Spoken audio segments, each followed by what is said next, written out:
چلتے چلتے مولوی مظفر نے اطلاع دی کہ مجلس منتظمہ بیجا اخراجات کم کرنے کی غرض سے ڈرل ماسٹر کی پوسٹ ختم کر رہی ہے۔ کہنے لگے خالی گھنٹوں میں آپ پڑھے پڑھے کیا کریں گے؟ اسٹاف روم ٹھالی ماسٹروں کے اینڈنے اور لوٹے لگانے کے لیے تھوڑی ہے۔ ڈرل کرا دیا کیجیے، پیٹ بھی چھٹ جائے گا۔ جوان آدمی کو چاقو چوبند رہنا چاہیے۔ بشارت نے کھردرے اختصار سے جواب دیا، مجھے ڈرل نہیں آتی۔ بڑے شفیق اور شیریں لہجے میں فرمایا، کوئی مذائقہ نہیں، کوئی بھی ماں کے پیٹ سے ڈرل کرتا ہوا پیدا نہیں ہوتا۔ کسی بھی طالب علم سے کہیے سکھا دے گا۔ آپ تو ماشاءاللہ ذہین آدمی ہیں، جلدی سیکھ جائیں گے۔ اگلے دن سے بشارت بڑی محنت اور لگن سے اردو پڑھانے لگے۔ 2-2.5 ہفتے گزرے ہوں گے کہ مولوی مظفر نے دفتر میں طلب کیا اور فرمایا، آپ الحمدللہ مسلمان کے فرزند ہیں جیسا کہ آپ نے درخواست میں لکھا تھا۔ اب جلد از جلد نماز جنازہ اور نیاز دینا سیکھ لیجیے، وقت بے وقت ضرورت پڑتی رہتی ہے۔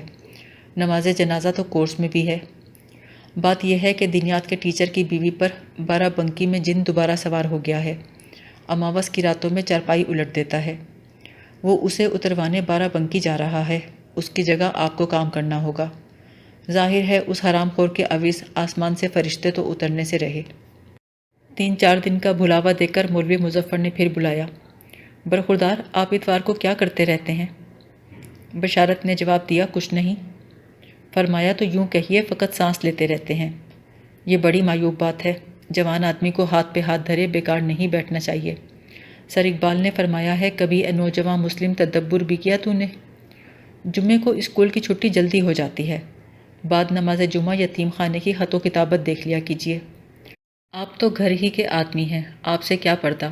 آپ کی تنخواہیں دراصل یتیم خانے کے چندے ہی سے دی جاتی ہیں جو 3 مہینے سے رکی ہوئی ہیں۔ اب میرے پاس الادین کا چراغ تو ہے نہیں۔ دراصل یتیموں پر اتنا خرچ نہیں آتا جتنا آپ حضرات پر۔ اتوار کو یتیم خانے کے چندے کے لیے اپنی سائیکل لے کر نکل جایا کیجیے۔ کار خیر بھی ہے اور آپ کو بیکاری کی لعنت سے نجات مل جائے گی سو الگ۔ آس پاس کے دیہات میں الحمدللہ مسلمانوں کے کافی گھر ہیں۔ تلاش کرنے سے تو خدا مل جاتا ہے، موتی کس کھیت کی گاجر مولی ہیں۔ بشارت ابھی سوچ ہی رہے تھے کہ موتی کو کیسے تلاش کریں گے کہ اتنے میں سر پہ دوسرا بم گرا۔ مولوی مظفر نے کہا کہ چندے کے علاوہ گرد و نواح کے دیہات سے موزوں یتیم بھی تلاش کر کے لانے ہوں گے۔ یتیم جمع کرنا بشارت کو چندہ جمع کرنے سے زیادہ دشوار نظر آیا، اس لیے کہ مولوی مجن نے یہ پخ لگا دی کہ یتیم زیادہ تندرست، مستنڈے اور خوش خوراک نہ ہوں، نہ اتنے چھوٹے ٹوئیاں کے چوچ میں چوگا دینا پڑے، نہ اتنے ڈھو اور پیٹو کے روٹیوں کی تھئی تھور جائیں اور ڈکار تک نہ لیں، نہ ایسے گل بدن ہوں کہ گال پر ایک مچھر کا سایہ پڑ جائے تو شہزادہ گلفام کو ملیریا ہو جائے، پھر بخار میں دودھ پلاؤ تو ایک ہی سانس میں بالٹی کی بالٹی ڈکوس جائیں، نہ اتنے بڑے اور ڈھیٹ کے تھپڑ مارو تو ہاتھ جھنجھناتا رہے اور ان حرامیوں کا گال بھی پیکا نہ ہو، ایسے نازک نہ ہو کہ پانی بھرنے کو کنویں پر بھیجو تو ڈول کے ساتھ یوسف بے کارواں خود بھی کھچے کھچے اندر چلے جا رہے ہیں، مضبوط ہوں، جاڑے میں زیادہ جاڑا نہ لگتا ہو، یہ نہیں کہ ذرا سی سردی پڑے تو سارے قصبے میں کانپتے کپ کپاتے دانت کٹکٹاتے پھریں اور یتیم خانے کو مفت میں بدنام کریں۔ یتیم باہر سے لاغر مگر اندر سے بالکل تندرست ہوں، اندھے کانے لولے لنگڑے گونگے اور بہرے ہرگز نہ ہوں لیکن لگتے ہوں۔ اٹھان کے بارے میں وضاحت کی کہ اتنی موتی دل ہو کہ جوتے اور کپڑے ہر سال تنگ نہ ہوں، میانہ قد اور درمیانی عمر کے ہوں، اور ہاں یہ تصدیق کر لیں کہ رات کو بستر میں پیشاب نہ کرتے ہوں، زیادہ خوش شکل نہ ہوں مگر منہ پر مہاسے اور ناک لمبی نہ ہو، کس واسطے کہ ایسے لڑکے آگے چل کر لوتی نکلتے ہیں۔ وہ آئیڈیل یتیم کا حلیہ بیان کر رہے تھے تو بار بار بشارت کے چہرے کی طرف اس طرح دیکھ رہے تھے جیسے آرٹسٹ پورٹریٹ بناتے وقت ماڈل کا چہرہ دیکھتا ہے، لیکن بشارت کا دھیان کہیں اور تھا۔ ان کے ذہن میں ایک سے ایک منحوس تصویر ابھر رہی تھی جس میں وہ خود کو کسی طور فٹ نہیں کر پا رہے تھے۔ پہلا منظر، ٹرین کا گارڈ ہری جھنڈی ہاتھ میں لیے کھڑا سیٹی بجا رہا ہے۔ 6-7 لڑکے لپک کر چلتی ٹرین کے 3rd کلاس کمپارٹمنٹ میں چڑھتے ہیں جس سے ابھی ابھی ایک سرما اور سلاجید بیچنے والا اترا ہے۔ سب لڑکے نیکر پہنے ہوئے ہیں، صرف ایک لڑکے کی قمیض کے بٹن سلامت ہیں، لیکن آپس کی لڑائی میں حریف اس کی داہنی آستین جڑ سے نوچ کر لے گیا ہے۔ جوتا کسی کے پیر میں نہیں ہے لیکن ٹوپی سب نے پہن رکھی ہے۔ ایک لڑکے کے ہاتھ میں بڑا سا فریم ہے جس میں ضلع کے کسی گمنام لیڈر کا سرٹیفکیٹ جڑا ہے۔ کمپارٹمنٹ میں گھستے ہی لڑکوں نے کونیوں اور دھکوں سے اپنے لیے جگہ بنا لی۔ جیسے ہی ٹرین سگنل سے آگے نکلی، سب سے بڑے لڑکے نے ریزگاری سے بھرا ہوا ٹین کا گلک جھنجھنے کی طرح بجانا شروع کیا۔ ڈبے میں خاموشی چھا گئی۔ ماؤں کی گود میں روتے بچے سہم کے دودھ پینے لگے اور دودھ پیتے بچے دودھ چھوڑ کے رونے لگے۔ مردوں نے سامنے بیٹھی عورتوں کو گھورنا اور ان کے میاؤں نے اونگنا چھوڑ دیا۔ جب سب مسافر اپنا اپنا شغل روک کر لڑکے کی طرف متوجہ ہو گئے تو اس نے اپنا گلک راگ بند کیا۔ پھر اس کے ساتھیوں نے اپنے منہ آسمان کی طرف کیے اور آسمانی طاقتوں سے براہ راست رابطہ قائم کرنے کے ثبوت میں سب نے ایک ساتھ آنکھوں کی پتلیاں اتنی اوپر چڑھا لیں کہ صرف سفیدی دکھائی دینے لگی۔ پھر سب مل کر انتہائی منحوس لے میں کورس میں گانے لگے: ہماری بھی فریاد سن لیجئے، ہمارے بھی ایک روز ماں باپ تھے۔ ڈبے میں یتیم خانے کے جو لڑکے داخل ہوئے، ان سب کی آوازیں پھٹ کر کبھی کی بالغ ہو چکی تھی سوائے ایک کے۔ یہی لڑکا چیل جیسی آواز میں کورس کو لیڈ کر رہا تھا۔ اس زمانے میں ریل میں سفر کرنے والا کوئی ہی مسافر ہوگا جو اس نحوست سے لبریز گانے اور اس کی خانہ برباد لے سے آشنا نہ ہو۔ جب سے برصغیر میں ریل اور یتیم خانے آئے ہیں، یہی ایک دھن چل رہی ہے۔ اسی طرح کوئی آدم بیزار اور مردم آزار شخص مثنوی مولانا روم کی ایسی مولویانہ دھن کمپوز کر گیا ہے کہ 500 سال سے اوپر گزر گئے، اس میں کوئی تبدیلی واقع نہیں ہوئی۔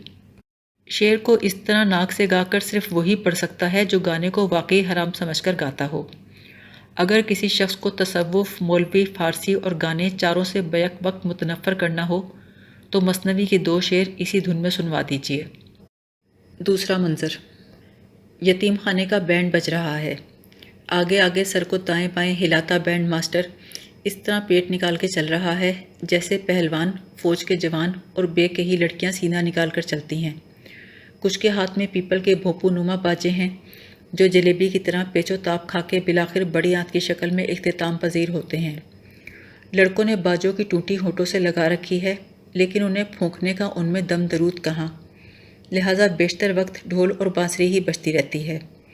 بعض اوقات بانسری کی سانس بھی اکھڑ جاتی ہے اور تنہا ڈھول سارے آرکسٹرا کے فرائض انجام دیتا ہے۔ بینڈ کی اجاڑ دھن بھی برصغیر کے طول و عرض میں ایک ہی تھی، لیکن مسلمانوں کے بینڈ میں بالعموم مجیرے نہیں بجائے جاتے تھے، اور ہندوؤں کے انات آشرم کے بینڈ میں ڈھول بجانے والا اتنی مستی سے گھوم گھوم کے ڈھول نہیں پیٹتا تھا کہ ترکی ٹوپی کا پھندنا ہر ضرب پر 360 ڈگری کا چکر لگائے۔ ہندو لڑکے پھندنے کی بجائے اصلی چوٹیاں استعمال کرتے تھے۔ ہندوؤں میں یہ بینڈ صرف انات آشرم کے یتیم بجاتے تھے۔ مسلمانوں میں یتیم ہونے کی شرط نہیں تھی، چنانچہ ہم نے کراچی کے بعض اسکولوں میں اسکول بینڈ کو اسپورٹس ڈے پر مارچنگ سانگ بھی اسی دھن میں بجاتے سنا: ہمارے بھی ایک روز ماں باپ تھے، ہمارے بھی ایک روز ماں باپ تھے۔ اس لائن کی خوبی یہ ہے کہ اس کے 7 الفاظ 4 اجزائے ترکیبی پر مشتمل ہیں اور چاروں کلیدی حیثیت رکھتے ہیں۔ ہمارے بھی ایک روز ماں باپ تھے۔ آپ کسی بھی جز پر زور دے کر پڑھیں، بے کسی اور نحوست کا نیا پرت ابھرے گا۔ حد تو یہ کہ تنہا تھے بھی پوری لائن کی تاکیدی رخ اور لہجہ بدل کے رکھ دے گا۔ ایسے چومکھے مصرے بڑے بڑے شاعروں کو نصیب نہیں ہوتے، البتہ مہدی حسن اپنی گائیکی سے شعر کے جس لفظ کو چاہیں کلیدی بنا دیتے ہیں۔ ان میں جہاں 1001 خوبیاں ہیں، وہاں ایک بری عادت پڑ گئی ہے کہ اپنی سخن فہمی کا ثبوت دینے کے لیے شعر کا کوئی سا لفظ جس پر انہیں کلیدی ہونے کا شبہ ہو جائے پکڑ کے بیٹھ جاتے ہیں اور الاپ روک کر سامعین کو نوٹس دے دیتے ہیں کہ اب ذرا جگر تھام کے بیٹھو، گنجینہ معنی کا طلسم دکھاتا ہوں۔ پھر آدھے گھنٹے تک اسی لفظ کو جھنجھوڑتے بھمبوڑتے رہتے ہیں اور پٹخنیاں دے دے کر ثابت کرتے ہیں کہ سارا مفہوم اسی ایک لفظ میں بند ہے، باقی تمام الفاظ فقط طبلہ بجانے کے لیے ہیں۔ مقصد یہ جتانا ہوتا ہے کہ میں شعر سمجھ کر ہی نہیں، سمجھا سمجھا کے گا رہا ہوں۔ ان کی دیکھا دیکھی اوروں نے بھی خود سمجھے بغیر ہی سمجھا سمجھا کے گانا شروع کر دیا ہے۔ بشارت کا تقرر تو بحیثیت اردو ٹیچر کے ہوا تھا، لیکن ٹیچروں کی کمی کے سبب انہیں تقریباً سبھی مضامین پڑھانے پڑتے تھے سوائے دینیات کے، وہ بھی اس لیے کہ جامعہ مسجد دھیرج گنج کے پیش امام نے فتویٰ دے دیا تھا کہ جس شخص کے گھر میں کتا ہو، اگر وہ دینیات پڑھائے تو پڑھنے والوں پر غسل واجب ہے۔ بشارت کی ریاضی، جیومیٹری اور انگریزی بہت کمزور تھی، لیکن وہ اس ہینڈی کیپ سے ذرا جو پریشان ہوتے ہوں۔ پڑھانے کا گر انہوں نے ماسٹر فاخر حسین سے سیکھا تھا۔ ماسٹر فاخر حسین کا اپنا مضمون تاریخ تھا، لیکن انہیں اکثر انگلش ٹیچر ماسٹر منڈی لال کی غیر حاضری میں ان کی کلاس لینی پڑ جاتی تھی۔ ماسٹر منڈی لال کے گردے کی حالت خراب تھی، جس دن 9ویں 10ویں کلاس کی گرامر کا پیریڈ ہوتا ان کے گردے میں گرامر کا درد اٹھتا اور وہ گھر بیٹھ جاتے۔ باقی اساتذہ اپنے مضمون کے علاوہ کوئی اور مضمون پڑھانے سے کچاتے تھے۔ ماسٹر فاخر حسین واحد استاد تھے جو ہر مضمون پڑھانے کے لیے ہر وقت تیار رہتے تھے۔ انہیں انگریزی گرامر بالکل نہیں آتی تھی۔ وہ چاہتے تو انگریزی کا سارا گھنٹہ ہنس بول کے گزار سکتے تھے، لیکن ان کا ضمیر ایسی وقت کٹی کی اجازت نہیں دیتا تھا۔ دوسرے استادوں کی طرح لڑکوں کو مصروف رکھنے کی غرض سے وہ املا بھی لکھوا سکتے تھے، لیکن اس ہیلے کو وہ اپنے منصب عالمانہ کے خلاف سمجھتے تھے۔ چنانچہ جس بھاری پتھر کو باقی سب چوم کے چھوڑ دیتے، وہ اسے گلے میں ڈال کر بحر علوم میں کود پڑتے۔ پہلے گرامر کی اہمیت پر لیکچر دیتے ہوئے یہ بنیادی نقطہ بیان کرتے کہ جس طرح ہماری گائیکی کی بنیاد طبلے پر اور گفتگو کی بنیاد گالی پر ہے، اسی طرح انگریزی کی اساس گرامر پر ہے۔ اگر کمال حاصل کرنا ہے تو پہلے بنیاد مضبوط کرو۔ ان کی اپنی انگریزی کی عمارت فن تعمیر کے کمال کا نادر نمونہ اور 7 عجائبات عالم میں سے ایک تھی۔ مطلب یہ کہ نہ صرف بغیر بنیاد کے تھی بلکہ بیشتر جگہ چھت بھی نہیں تھی۔ لیکن وہ بہت منجھے ہوئے استاد تھے، سخت سے سخت مقام سے آسانی سے گزر جاتے تھے۔ نہایت آسان سوال سے ابتدا کرتے، بلیک بورڈ پر ٹو گو لکھتے اور لڑکوں سے پوچھتے بتاؤ یہ کیا ہے؟ ایک لڑکا ہاتھ اٹھا کر جواب دیتا سمپل انفینیٹیو۔ وہ اسبات میں گردن ہلا کر کہتے بالکل ٹھیک، لیکن دیکھتے کہ دوسرا اٹھا ہوا ہاتھ ابھی نہیں گرا۔ اس سے پوچھتے آپ کو کیا تکلیف ہے؟ وہ کہتا نو sir it is noun infinitive. فرماتے اچھا آپ اس لحاظ سے کہہ رہے ہیں۔ اب کیا دیکھتے ہیں کہ کلاس کا سب سے ذہین لڑکا ابھی تک ہاتھ اٹھائے ہوئے ہے۔ اسے کہتے آپ کا سگنل ابھی تک ڈاؤن نہیں ہوا، کہیے۔ وہ کہتا سر یہ جیرنڈیل انفینیٹیو ہے جو ریفلیکسو ورب سے مختلف ہوتا ہے، نیسفیلڈ کی گرامر میں یہی لکھا ہے۔ اس مرحلے پر ماسٹر فاخر حسین پر واضح ہو جاتا کہ ہم گہرے سمندروں میں سفر کر رہے ہیں۔ بہت سہج اور نکتہ فہم انداز میں فرماتے اچھا تو آپ گویا اس لحاظ سے کہہ رہے ہیں۔ اتنے میں نظر اس لڑکے کے اٹھے ہوئے ہاتھ پہ پڑتی جو کانوینٹ سے آیا تھا اور فرفر انگریزی بولتا تھا۔ اس سے پوچھتے ویل۔ وہ کہتا sir I am afraid this is an intransitive verb. فرماتے اچھا تو گویا آپ اس لحاظ سے کہہ رہے ہیں۔ پھر آئی ایم افریڈ کے محاورے سے ناواقفیت کے سبب بڑے شفقت بھرے انداز میں کہتے لیکن عزیز من اس میں ڈرنے کی کیا بات ہے؟ ماسٹر فاخر حسین پرانے وقتوں کے سادہ دل اساتذہ کی حاضر جوابی کا آخری نمونہ تھے۔ اب ایسے استاد کہاں سے لائیں جن کی لا علمی پہ بھی پیار آتا تھا، ہر چند کہ ان کا علم اکثر حاضر نہیں ہوتا تھا، لیکن کبھی ایسا نہیں ہوا کہ طبیعت حاضر نہ ہو۔ بشارت کہتے ہیں کہ ماسٹر فاخر حسین کا مبلغ علم مجھ جیسے نالائق شاگردوں تک سے پوشیدہ نہیں تھا۔ میں زندگی میں بڑے بڑے پروفیسروں اور جید عالموں سے ملا ہوں، لیکن مجھے آج بھی چوائس دی جائے تو ماسٹر فاخر حسین ہی سے پڑھنا پسند کروں گا۔ دھیرج گنج میں بشارت تقریباً تمام مضامین پڑھا رہے تھے۔ اب اس خاکے میں خواری کے مختلف شیڈز اور جزیات بھرنا ہم آپ کے قیاس و تخیل پر چھوڑتے ہیں۔ ان حالات میں وقت جیسا گزر سکتا تھا ویسا گزر رہا تھا۔ دسمبر میں اسکول کا سالانہ جلسہ ہونے والا تھا، جس کی تیاریاں اتنے زور و شور سے ہو رہی تھیں کہ مولوی مجن کو اتنی فرصت بھی نہ رہی کہ استادوں کی چڑھی ہوئی تنخواہوں کی ادائیگی تو درکنار اس موضوع پر جھوٹ بھی بول سکیں۔ 30 نومبر کو مولوی مجن نے بشارت کو بلوایا تو وہ یہ سمجھے کہ شاید تخلیے میں تنخواہ دیں گے تاکہ اور ٹیچروں کو خبر نہ ہو، مگر وہ چھوٹتے ہی بولے کہ برخوردار آپ اپنے اشعار میں پرائی بہو بیٹیوں کے بارے میں اپنے منصوبوں کا اظہار کرنے کی بجائے قومی جذبہ کیوں نہیں ابھارتے؟ اللہ نے آپ کے ہاتھ میں شعر گھڑنے کا ہنر دیا ہے، اسے کام میں لائیے۔ سالانہ جلسے کے لیے یتیموں پر ایک زوردار نظم لکھیے۔ مسلم قوم کی بے حسی، سائنس پر مسلمانوں کے احسان، سر سید کی قربانیاں، سلطنت برطانیہ میں امن چین کا دورہ، چندے کی اہمیت اور تحصیلدار صاحب کی کارکردگی کا ذکر بھی ہونا چاہیے۔ بشارت نے کہا معاف کیجیے میں غزل کا شاعر ہوں، غزل میں یہ مضامین نہیں باندھے جا سکتے۔ غضبناک ہو کر بولے معاف کیجیے، کیا غزل میں صرف پرائی بہو بیٹیاں باندھی جا سکتی ہیں؟ تو پھر سنیے پچھلے سال جو اردو ٹیچر تھا وہ ڈسمس ہی اسی بات پر ہوا، وہ بھی آپ کی طرح شاعری کرتا تھا۔ میں نے اسے کہا تقسیم انعامات کے جلسے میں بڑے بڑے لوگ آویں گے، ہر موتی اور بڑے آدمی کی آمد پر 5 منٹ تک یتیم خانے کا بینڈ بجے گا، اس کے بعد میں تمہیں اسٹیج پر بلاؤں گا کہ اب ذرا یتیموں کی حالت زار اور یتیم خانے کے فائد و خدمات پر کوئی پھڑکتی ہوئی چیز ہو جائے۔ تمہاری آواز اچھی ہے، گا کے پڑھنا۔ عین جلسے والے دن منمناتا ہوا آیا، کہنے لگا بہت سرمارا بات نہیں بنی، ان دنوں استعزار نہیں ہے۔ میں نے پوچھا یہ کیا بلا ہوتی ہے؟ بولا طبیعت حاضر نہیں ہے۔ میں نے کہا اماں حد ہو گئی، گویا اب ہر چپڑ قناط ملازم کی طبیعت کے لیے علیحدہ رجسٹر حاضری رکھنا پڑے گا۔ کہنے لگا میں بہت شرمندہ ہوں، ایک دوسرے شاعر کی نظم حسب حال ترنم سے پڑھ دوں گا۔ میں نے کہا چلو کوئی بات نہیں، وہ بھی چلے گی۔ باپ رے باپ، اس نے تو حد ہی کر دی۔ بھرے جلسے میں اپنے مولانا حالی پانی پتی کی مناجات بیوہ کے بند پڑھ ڈالے۔ ڈائس پر میرے پاس کھڑا تھا۔ میں نے آنکھ سے، کونی کے ٹہوکے سے، گلے سے کھنکار کے بتیرے اشارے کیے کہ بندہ خدا اب بس کر۔ حد یہ کہ میں نے دائیں کولے پہ چٹکی لی تو بایاں بھی میری طرف کر کے کھڑا ہو گیا۔ سب منہ پہ رومال رکھے ہنستے رہے، مگر وہ آسمان کی طرف منہ کر کے ران بیواؤں کی جان کو روتا رہا۔ بات کو میں نے آڑے ہاتھوں لیا تو کہنے لگا سب دیوان کھنگال ڈالے، یتیموں پر کوئی نظم نہیں ملی۔ ستم تو یہ کہ میر تقی میر جو خود بچپنے میں یتیم ہو گئے تھے، مثنوی در تعریف مادہ سگ اور موہنی نام کی بلی پر نظم لکھ گئے، مگر معصوم یتیموں پر پھوٹے منہ سے ایک مصرع تک کہہ کے نہ دیا۔ جب ہر دیوان سے مایوس ہو گیا تو اچانک خیال آیا کہ یتیموں اور بیواؤں کا چولی دامن کا ساتھ ہے۔ اندرین حالات فدوی نے مناجات بیوہ پڑھ دی۔ شاہکار نظم ہے، 3 سال سے انٹر کے امتحان میں اس پر برابر سوال آ رہے ہیں۔ چنانچہ اندرین حالات میں نے بھی فدوی کو اس کے شاہکار اور چولی دامن سمیت کھڑے کھڑے ڈسمس کر دیا۔ اس حرام خور نے میرے خلاف انسپکٹر آف اسکولز کو ارستاش جڑ دی کہ میں مولانا حالی کے کلام کو فاحش سمجھتا ہوں، نیز یہ کہ اس سے اپنے غسل کے لیے بالٹی میں پانی منگواتا رہا ہوں۔ سراسر جھوٹ بولا، کمبخت گھڑے میں چھلکاتا لاتا تھا۔ اس نے وجہ غسل کے بارے میں بھی رقیق اور ہاستانہ حملے کیے۔ خیر ایسی سناری چوٹوں سے تو یاروں کا بال بھی بیکا نہیں ہوتا، پر محکمہ تعلیم نے مجھ سے تحریری جواب طلب کر لیا کہ آپ کو مولانا حالی کی مناجات بیوہ پر کیا اعتراض ہے، جبکہ سرکار نے اسے کورس میں داخل کر رکھا ہے، نیز ان حصوں کی نشاندہی کیجیے جن کو آپ قابل اعتراض گردانتے ہیں۔ تو اب آپ میری کمک کو آ ہی گئے ہیں تو اس کا جواب بھی لکھ دیجیے، مگر اعتراض ایسے ہونے چاہیے کہ منہ پھر جائیں، 2-4 غلطیاں زبان کی بھی نکال دیجیے گا۔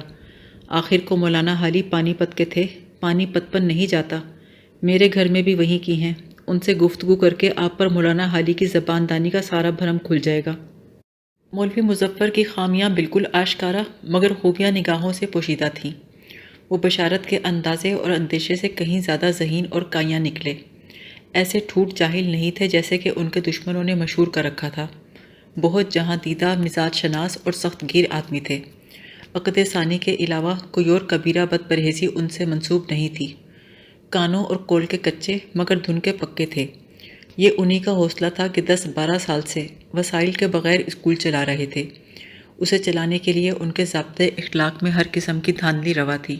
ان کے طریقہ کار میں عیب نکالنے کے لیے زیادہ ذہین یا عالم الغیب ہونے کی شرط نہیں تھی کہ وہ بالکل عیاں تھے، مگر جو کام وہ کر گئے ہر ایک کے بس کا نہیں۔ اسکول کی مالی حالت خراب بتائی جاتی تھی۔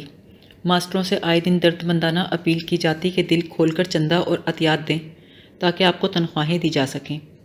5-6 مہینے کی ملازمت کے دوران بشارت کو کل ملا کر 60 روپے ملے تھے، جو اسکول کے اکاؤنٹ میں ان کے نام بطور قرض حسنہ دکھائے گئے۔ اب انہیں تنخواہ کا تقاضا کرتے ہوئے ڈر لگتا تھا، اس لیے کہ قرض حسنہ بڑھتا جا رہا تھا۔ ایک دن بشارت نے دبے دبے لفظوں میں تقاضا کیا تو کہنے لگے، برخوردار میں تمہارے باپ کے جیسا ہوں، میری سمجھ نہیں آتا تم اس چھوٹے سے گاؤں میں اتنے روپے کا کیا کرو گے؟ چھڑے چھٹاک آدمی ہو، اکیلے گھر میں بے تحاشا نقدی رکھنا جوکھم کا کام ہے۔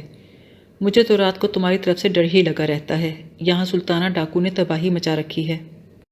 بہرحال اس تقاضے کا اتنا اثر ضرور ہوا کہ دوسرے دن سے انہوں نے بشارت کے گھر 1 مٹکی چھاچھ کی روزانہ بھیجنی شروع کر دی۔ تحصیلدار نے روپے پیسے سے تو کبھی سلوک نہیں کیا، البتہ کبھی 1-2 چنکیر پالک یا چنے کا ساگ، کبھی ہرن کی ران، کبھی 1 گھڑا رساول یعنی گنے کے رس کی کھیر، کبھی 2-4 بھیلیاں تازہ گڑ کی ساتھ کر دیا کرتا۔ عید پر 1 ہانڈی سندیلے کے لڈوؤں کی اور بقرعید پر بکری کی سری بھی بھیجی۔ اترتی گرمیوں میں 4 تربوز پھٹی بوری میں ڈال کے ساتھ کر دیے۔ ہر قدم پر نکل پڑتے تھے، ایک کو پکڑتے تو دوسرا بدرا ہو کر کسی اور سمت نکل جاتا۔ جب باری باری سب تڑک گئے تو آدھے راستے میں بوری وہیں ایک پیاؤ کے پاس پٹک کے چلے آئے۔ جنوری کی بارشوں میں ان کے خس پوش مکان کا چھپر ٹپکنے لگا تو 2 گاڑی پنی کے پولے اور استر کے لیے سرکیاں مفت ڈلوا دیں اور 4 مزدور بگار میں پکڑ کے لگا دیے۔ قصبے کے باقی تمام چھپڑ بارش، دھوپ اور دھوئیں سے سیاہ پڑ گئے تھے، اب صرف انہی کا چھپڑ سنہرا تھا۔ بارش کے بعد چمکیلی دھوپ نکلتی تو اس پر کرن کرن اشرفیوں کی بچھاڑ ہونے لگتی۔ اس کے علاوہ لحاف کے لیے باریک دھنکی ہوئی روئی کی ایک بوری اور مرغابی کے پروں کا ایک تکیہ بھی بھیجا، جس کے غلاف پر نازو نے ایک گلاب کا پھول کاٹ کے بھیجا تھا۔ بشارت اس تکیے پر پیٹ کے بل سوتے تھے، پھول پہ ناک اور ہونٹ رکھ کر۔ تحصیل کے دواب خانے میں ایک شورا پشت چودھری کی دودھ دینے والی بکری کو لاوارث قرار دے کر 2 ہفتے سے بند کر رکھا تھا۔ جب اس کے دانے اور چارے کا سرکاری خرچ اس کی قیمت سے تجاوز کر گیا تو اس کی زنجیر بشارت کے ہاتھ میں پکڑا دی کہ آج سے تمہاری ہوئی، مگر انہوں نے 2 وجہوں سے قبول نہیں کی۔ ان کا کہنا تھا کہ پہلے ہی چھاچھ پی پی کے اور رانڈ کڑی کھا کھا کے، یعنی بغیر پھلکیوں کی کڑی کھا کھا کے میری آنکھیں پیلی ہو گئی ہیں، اب مزید کسی رقیق شے کی گنجائش نہیں۔ دوم، میں خود تو روپے اور روٹی کے بغیر شاعری اور ڈیوٹی انجام دے سکتا ہوں، لیکن بکری ان حالات میں دودھ تو درکنار منگنی بھی نہیں دے سکتی۔ پھر یہ سوچ کر شاید اس کے بچوں کو پڑھانے سے جان چھوٹ جائے، یہ شکایت کی کہ مجھے روزانہ دھوپ میں 3 میل پیدل چل کے آنا پڑتا ہے، بڑی تکلیف ہوتی ہے۔ تحصیلدار نے اسی وقت ایک خچر ان کی سواری میں لگانے کا حکم صادر کر دیا۔ یہ اڑیل خچر اس نے نیلامی میں خریدا تھا۔ اب بڑھاپے میں صرف اس لائق رہ گیا تھا کہ شورا پشت جاٹوں اور بیگار سے بچنے والے چماروں اور مفت دودھ نہ دینے والے کاشتکاروں کا منہ کالا کر کے اس پر قصبے میں گشت لگوائی جائے۔ ایسے موقع پر اس کے پیچھے ڈھول تاشے اور مجیرے بجوائے جاتے تھے تاکہ خچر بدکتا رہے۔ اس پر سے گر کر ایک ماتوب گھسیارے کی، جس نے مفت گھاس دینے میں پسو پیش کیا تھا، ریڑھ کی ہڈی ٹوٹ گئی، جس سے وہ مفلوج ہو گیا۔ اس سواری کی بنسبت بشارت کو پیدل چلنا کہیں باوقار اور پرعافیت نظر آیا۔ یہ ضرور ہے کہ اگر لارڈ ولسلی ہم رکاب نہ ہوتا تو 3 میل کی یہ مسافت بہت کھلتی۔ وہ راستے بھر اس سے باتیں کرتے جاتے اور اس کی طرف سے ہنکارا بھی خود ہی بھرتے۔ پھر جیسے ہی نازو کا خیال آتا ان کی ساری تھکن اور کوف دور ہو جاتی اور رفتار آپ ہی آپ تیز ہو جاتی۔ وہ تحصیلدار کے نٹکھٹ لڑکوں کو اس وقت تک پڑھاتے رہے جب تک وہ واقعہ پیش نہ آیا جس کا ذکر آگے چل کر آئے گا۔ قصبے میں بشارت اتالیق صاحب کہلاتے تھے۔ اس حیثیت سے ہر جگہ ان کی بڑی آؤ بھگت ہوتی تھی۔ اہل معاملہ کو تحصیلدار سے سفارش کروانی ہوتی تو لارڈ ولسلی تک کے لاڈ کرتے۔ وہ بھی رشوت کی دودھ جلیبی کھا کھا کر اتنا موٹا اور کاہل ہو گیا تھا کہ اب صرف دم ہلاتا تھا، بھونکنے میں اسے آلکس آنے لگا تھا۔ قصبے میں اب وہ لارڈ لچلیجی کہلاتا تھا، البتہ جلنے والے بشارت کو تحصیلدار کا ٹیپو کہتے تھے۔ نازو نے جاڑے میں ولسلی کو اپنی پرانی صدری کاٹ چھاٹ کے پہنا دی تو لوگ اترن پہ ہاتھ پھیر پھیر کر اس سے اور بھی شفقت فرمانے لگے۔ مولی مجن کی ایک بری عادت تھی کہ استاد پڑھا رہے ہوتے تو درانہ کلاس میں داخل ہو جاتے، یہ دیکھنے کے لیے کہ وہ ٹھیک پڑھا رہے ہیں یا نہیں، لیکن بشارت کی کلاس میں کبھی نہیں آتے تھے، اس لیے کہ ان کے دروازے پر ولسلی پہرا دیتا تھا۔